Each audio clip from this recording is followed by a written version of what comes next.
Ada berita baru lagi nih, terungkap keburukan si Sahroni. Hukum harus ditegakkan. Hukum harus ditegakkan kalau negara ingin terus berjaya. Prinsipnya, kalau negara ini ingin selamat, hukum harus ditegakkan tanpa pandang bulu. Itu satu. Ya, karena teorinya itu kata Bank Dunia, itu kelangsungan satu negara dalam menggunakan asetnya itu 44% itu hukum. Kalau hukum tidak mencapai 44% penegakannya, artinya 44 bukan 40% dari kasus ya. 44% itu ditentukan oleh hukum, 43% ditentukan oleh yang lain-lain, 23% ditentukan oleh sumber daya alam. Jadi sumber daya alamnya akan habis, tidak ada gunanya, investor tidak berani masuk kalau hukum tidak tegak. Sebab itu kasus yang seperti Reza Khalid ini banyak, itu baru salah satu contoh. Belum backing-backingan oleh aparat di berbagai pengelolaan tambang di berbagai daerah. Belum lagi banyak orang-orang asing bekerja yang tampaknya dipertanyakan izinnya dari mana, dan macam-macam lah, masih banyak. Tapi hukum harus ditegakkan. Assalamualaikum warahmatullahi wabarakatuh. Saudara-saudaraku, ketemu lagi dengan kami dari channel Demen Ngelencer. Nah, kali ini saya akan menyampaikan informasi sebagaimana yang diminta oleh para pemirsa, karena ada banyak orang yang meminta agar saya mengangkat lagi persoalan tentang selebgram Adam Denny. Mas Adam Denny pernah dilaporkan oleh Bapak Ahmad Sahroni dan kemudian menerima penjara. Dihukum karena dianggap bersalah. Nah, bagaimana sih kasusnya? Nah, saya perlu bacakan ini kasusnya ya. Mas Adam Denny itu pernah menghadapi 2 kasus melawan Ahmad Sahroni. Yang pertama di tahun 2022. Saya bacakan beritanya ya. Saudaraku, ada berita yang dimuat pada hari Selasa, tanggal 28 Juni tahun 2022. Judulnya adalah Adam Denny divonis 4 tahun penjara, kasus akses ilegal dokumen Sahroni. Jadi majelis hakim menjatuhkan vonis kepada Adam Denny dan juga Nimade terbukti secara sah dan meyakinkan telah mengunggah dokumen elektronik orang lain, yaitu milik Ahmad Sahroni yang bersifat rahasia, yang mengakibatkan terbukanya suatu informasi yang bersifat rahasia menjadi dapat diakses oleh publik dengan keutuhan data yang tidak sebagaimana mestinya. Kemudian majelis hakim menjatuhkan pidana kepada terdakwa 1 yaitu Adam Denny dan kepada terdakwa 2 yaitu Nimade, masing-masing dengan pidana penjara selama 4 tahun. Hakim juga menjatuhkan hukuman denda masing-masing 1 miliar rupiah. Dan jika denda tidak bisa dibayar, maka diganti dengan hukuman kurungan selama 5 bulan. Nah, saudaraku, kemudian Adam Denny ini divonis 6 bulan bui di kasus yang kedua dengan Ahmad Sahroni. Jadi, Hakim Pengadilan Negeri Jakarta Pusat menjatuhkan hukuman kepada Adam Denny selama 6 bulan bui. Jadi, majelis hakim menganggap bahwa yang namanya Adam Denny telah memfitnah Ahmad Sahroni secara sah dan meyakinkan. Saudaraku, pada kasus yang kedua ini ya terjadi ketika Adam Denny memberikan keterangan kepada wartawan saat menjalani sidang di Pengadilan Negeri Jakarta Utara pada bulan Juni tahun 2022. Kala itu Adam Denny yang juga berstatus sebagai terdakwa kasus penyebaran dokumen pribadi milik Ahmad Sahroni terkait pembelian 2 unit sepeda senilai ratusan juta. Kepada awak media, Adam Denny itu menyebut Sahroni telah membungkam sejumlah pihak dengan mengguyur uang 30 miliar rupiah. Dan Adam Denny pun menuding Sahroni sebagai pimpinan Komisi 3 DPR RI yang memiliki pengaruh dalam penegakan hukum. Atas pernyataan dari Adam Denny itu, kemudian Ahmad Sahroni melaporkan kembali perbuatan Adam Denny ke Mabes Polri lantaran dinilai telah memfitnah Ahmad Sahroni. Coba kita simak video-video berita terkait masalah ini.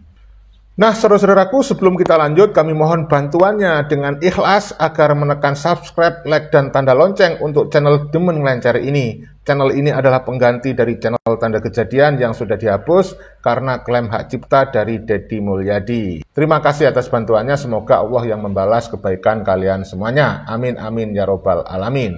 Kasus ini terjadi karena Adam Denny bersama rekannya Nimade Dwita mengunggah dokumen milik Ahmad Sahroni tanpa izin. Tentunya Ahmad Sahroni melaporkan hal tersebut ke pihak yang berwenang sehingga mereka dijatuhkan hukuman atas kasus dugaan pelanggaran ITE. Lantas, apa sih motif Adam Denny mengunggah dokumen tersebut? Menurutnya Ahmad Sahroni pada saat itu telah membeli sepeda bernilai ratusan juta rupiah dan menduga pembelian itu ilegal agar tidak dikenai pajak negara. Sehingga Adam Denny selaku pegiat media sosial membagikan dokumen tersebut ke akun Instagramnya. Ahmad Sahroni sudah tidak memiliki kekuatan, tidak memiliki power kekuasaan seperti saat dia menjabat sebagai anggota Komisi 3 sebagai Ketua Komisi 3 di DPR RI. Tentu saja sekarang dia seperti kita, manusia biasa yang tidak memiliki jabatan sebagai anggota legislatif. Kondisi Ahmad Sahroni yang sudah kehilangan jabatan dan kekuasaan itu menimbulkan rakyat berani melawan Ahmad Sahroni. Bahkan Mas Adam Denny yang pernah dipenjarakan 2 kali karena dilaporkan oleh Ahmad Sahroni sekarang siap kembali dengan semangat membara untuk melaporkan Ahmad Sahroni supaya diperiksa oleh Komisi Pemberantasan Korupsi. Kita simak penuturan dari kuasa hukum dari Mas Adam Denny berikut ini. Ini saya kan tadi bosan video call nih sama Adam Denny kan. Adam Denny baru beberapa hari ini keluar, bertepatan dengan kerusuhan ini. Tapi sebelum rusuh dia Adam Denny keluar, 2 hari kemudian baru kejadian seperti ini. Nah, ini Adam Denny juga baru sampai saya tadi video call kan. Dia mau ke KPK, dia mau menanyakan informasi yang dulu disampaikan ke saya.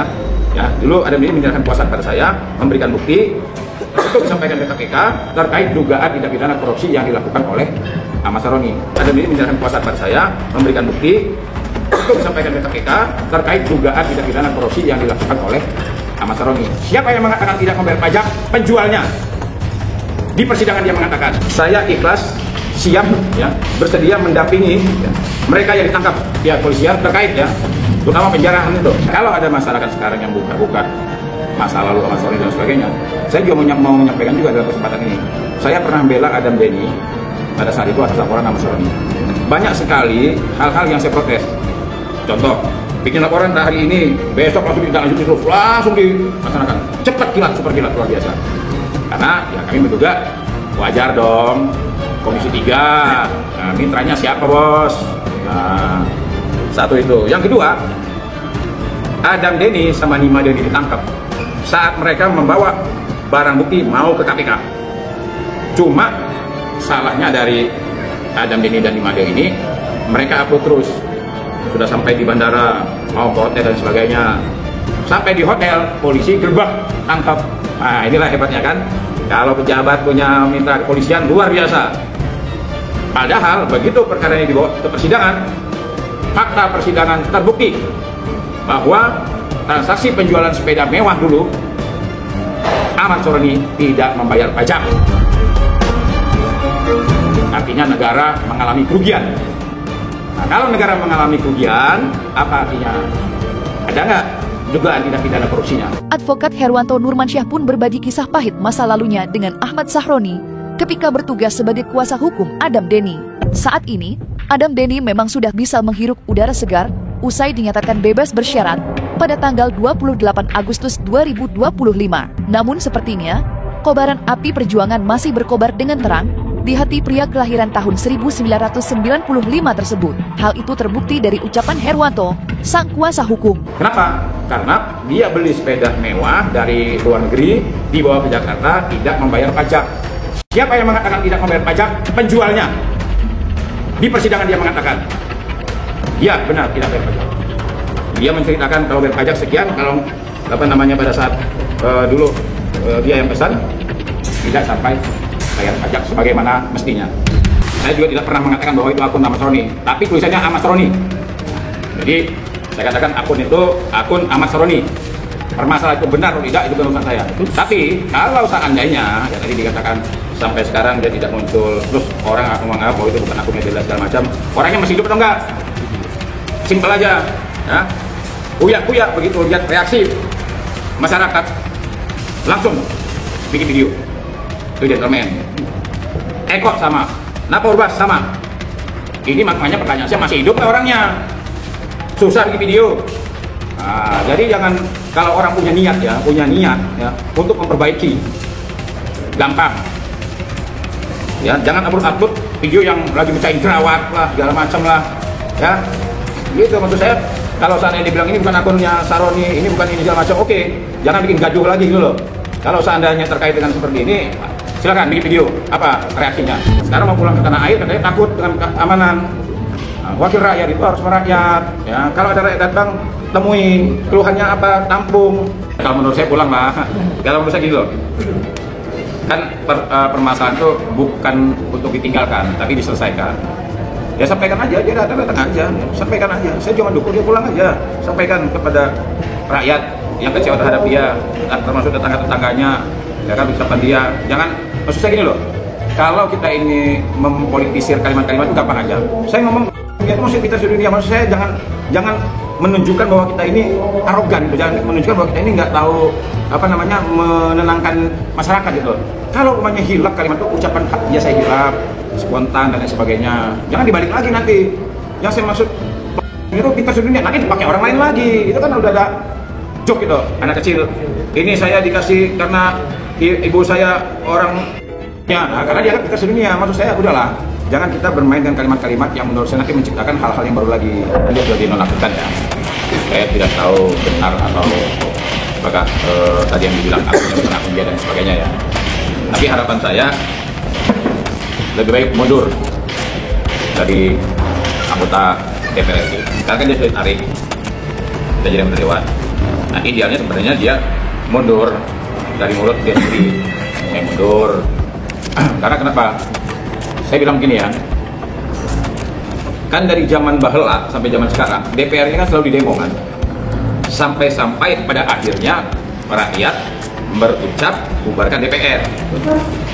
Nah di situ bisa kita simpulkan bahwa sebenarnya ya, aspirasi masyarakat ini ya, yang selalu disampaikan melalui jalur yang sebagaimana disediakan oleh undang-undang, itu kan tidak membuat masyarakat menjadi puas. Ya.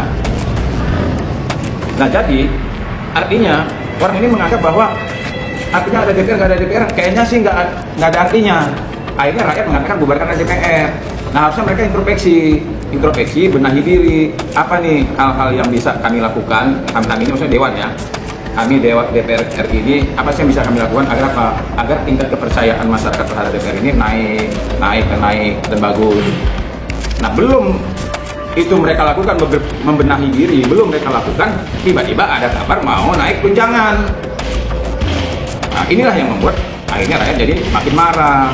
Sayangnya ketika rakyat ada yang mengatakan bubarkan DPR, DPR-nya menjawab orang yang mengatakan bubar DPR orang dunia. Nah ini kan puncaknya di situ kan. Saya sebagai advokat, sebagai pegiat ya keadilan yang sering saya tergugah hati saya ketika melihat ketidakadilan. Saya kemarin sudah berkomentar di salah satu media sosial, kalau ini masuk ranah hukum karena sudah ada yang membuat statement akan membawa ke ranah hukum. Saya sampaikan begini, ya, saya ikhlas, siap, ya, bersedia mendampingi ya, mereka yang ditangkap ya polisian terkait ya, terutama penjarahan itu. Ya, saya siap dampingi. Ya bagi keluarga mereka yang ditangkap, apalagi ditahan, silakan hubungi saya. Saudaraku yang dirahmati Allah, kalau memang benar apa yang disampaikan oleh Adam Denny dan dia mengantongi bukti-bukti bahwa Ahmad Syaroni memang diduga melakukan tindakan korupsi, maka memang selayaknya hal itu diproses hukum. Apalagi diduga Ahmad Syaroni ini juga telah melakukan tindakan-tindakan yang melawan hukum terkait masalah perdagangan minyak. Nah, ini juga viral beritanya yang perlu dicek dan dikonfirmasi. Berikut ini. Ada berita baru lagi nih, terungkap keburukan si Syaroni ya, berita terbaru hari ini nih. Di Tanjung Priok, Jakarta, diduga ada bisnis gelap yang menyeret nama anggota DPR. Siapa lagi sih kalau bukan si Syaroni, gitu kan? Syaroni yang kembali menjadi sorotan tajam setelah ulah perkataan tololnya kepada masyarakat Indonesia ya. Dan sekarang nih, aparat berhasil menggagalkan dan mengendus praktek ilegal yang menyelupkan solar subsidi yang disebut terkait dengan jaringan miliknya. Beberapa truk Pertamina pengangkut solar yang hendak dilarikan ke kapal tanker. Tujuannya sih akan dikirim ke Singapura. Gitu. Sudah berhasil, sekarang digagalkan oleh prajurit TNI kawasan pelabuhan. Aparat terus melacak mengendas aksi penyelundupan ini berpotensi merugikan negara hingga triliunan rupiah. Kacau. Dan aparat mereka juga berkomitmen untuk mengusut tuntas jaringan mafia energi yang diduga berada di balik bisnis haram tersebut. Kasus ini menambah daftar panjang kontroversi Syaroni, sekaligus memperkuat tuntutan publik agar aparat menindak tegas pejabat yang terlibat dalam praktik penyalahgunaan wewenang.